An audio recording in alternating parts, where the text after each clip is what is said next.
Hi, I'm Stephanie Sandifer, and today I have Mitchell Lee here with the South Baldwin Literacy Council and Foley, and I'm so glad that you were able to meet with me today. I know your schedule is so busy, and I really just wanted everybody to know what was going on behind the scenes, because this is a new effort that you're working on to expand to all of Baldwin County. Most definitely, So yeah. thank you again for meeting with me. Yeah, well, thank you. As always, I have a list of questions I've sent you ahead of time, and at Mhm. the end, we'll let everybody know how they can get in contact with you.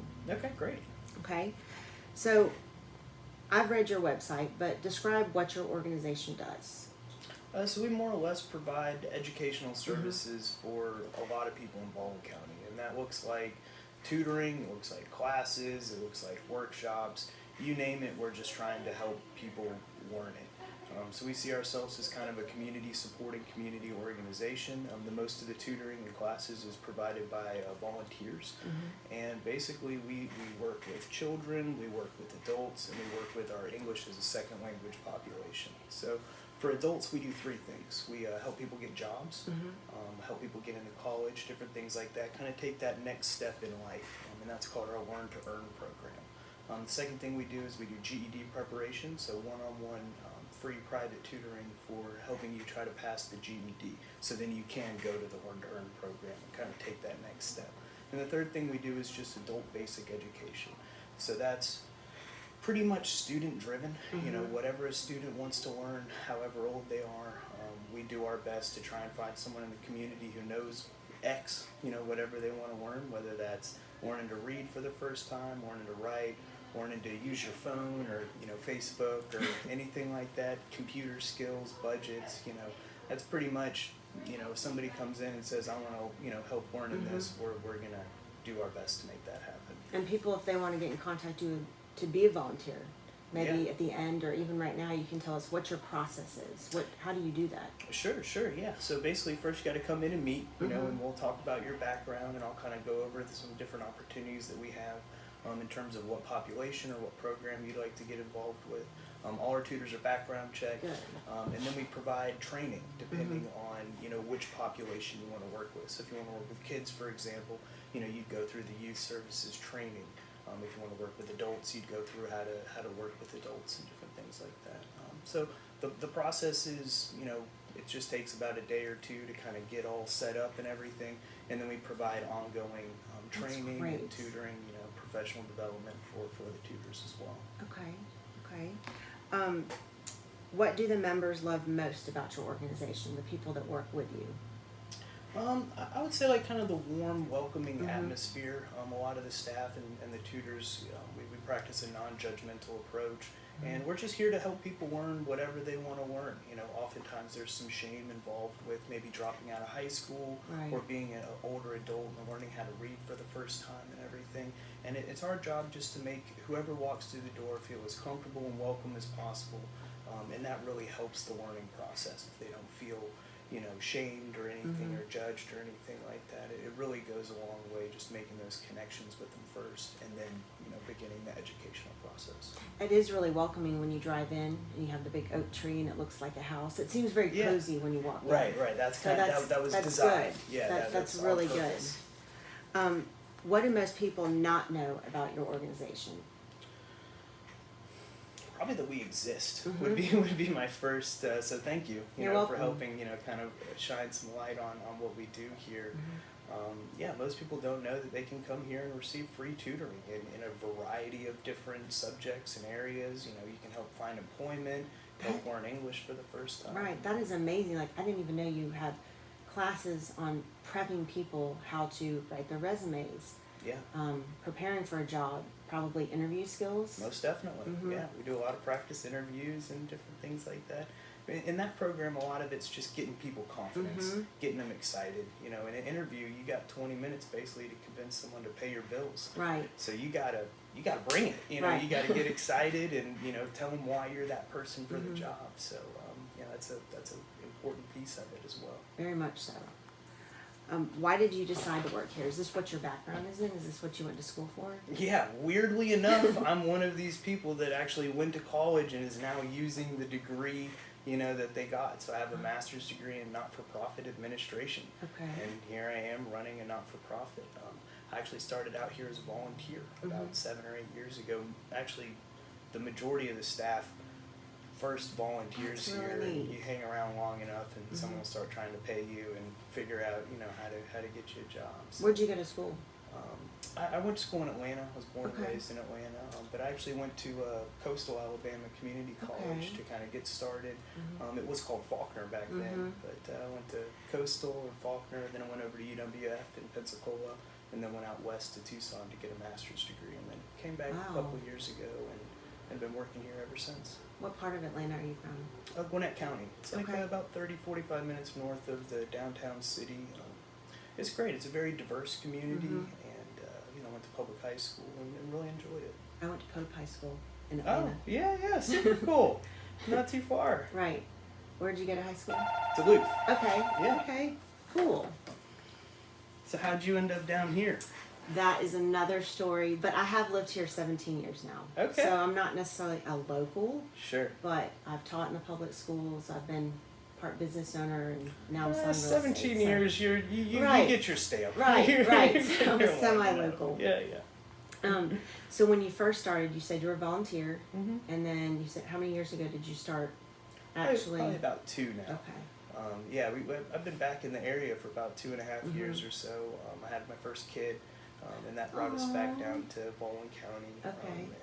And I started looking for work after Mhm. graduation, and I started out running the GED program, and then just kind of worked my way up to director here. That's very impressive. I'm very impressed.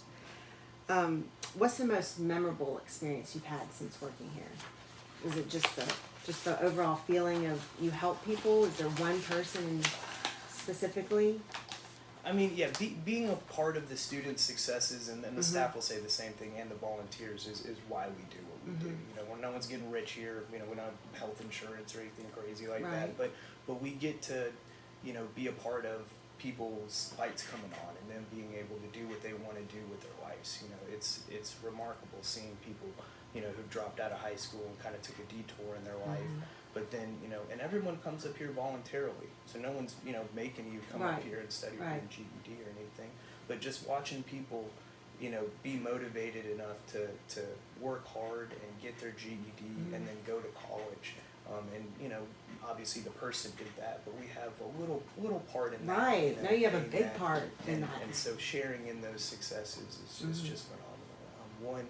One case in particular, we had this guy named Heath. He was Mhm. a local custodian, and he didn't have his GED, and he came. And this guy was the hardest worker I've ever met. He literally rewired how I think about how you can get your GED. Wow. So this guy, he dropped out of high school 30 years ago, but he taught himself everything he needed to know to pass that test in a matter of weeks.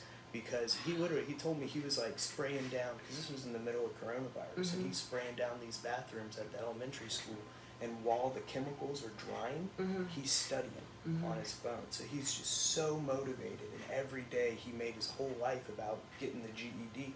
He did it in weeks, in That's which so I thought it impressive. would be months, Right. maybe years. But Right. so now when people are like, how long can it take me? I'm like, hey, you can do, listen, I've seen it Right. done in a couple Right. weeks. It's just, how motivated do you want to be? How That's so much do you want to cool. put into it? And a lot of it is learning to take the test. Sure, right. We do a lot of that test taking strategy, process of elimination and different things like that. The majority of students, they can pass the GED. They just need a little bit of confidence and Right. a little bit of test taking strategies and some tutoring every now and then.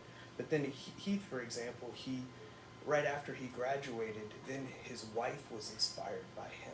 That's And so she cool. came and got her GED like a couple months later, and they actually had a little contest where like who did it first. Right. And the wife blew him out of the water. She did it even faster than him. And she was a local lunch lady. And now she's got her GED. She won't leave. She's like, nope, I'm staying where I'm at. I love where I want it. I just wanted to do this for myself. Okay. Yep, always something that was in the back of her mind. 30s, 40s. I mean, she's an older lady, and she Not that old. from a dropping out of high school Right. perspective. I'm just joking. That's That's really cool. Yeah, and so I mean, just being a part of things like that is just it's heartwarming. That's It really is. neat. So, oh, I'm just joking. I just turned 45, and like I told you, the person that I work with a lot, I think he's 24. I don't know. Aaron, how old are you? And I always joke with him. I'm like, this middle-aged woman is learning how to use all this technology. So, no, I don't take offense that I'm 45. So, what does the future hold for your organization? You know, you said you were trying to expand just from Foley and South Baldwin, all across the Eastern Shore. Right. Yeah. I mean, we're just trying to get services to people who need them as much as possible. And I mean, with coronavirus, and we're in rural Alabama with our education system isn't we're 49th in the nation in education. That's just the reality of that. Us in Mississippi kind of go back and forth for having some of the worst educational rates, and then you add being in a rural community on top of that, it gets tough. So I mean, we're just literally trying to get as many tutoring services and classes and programs available for as many people as needed.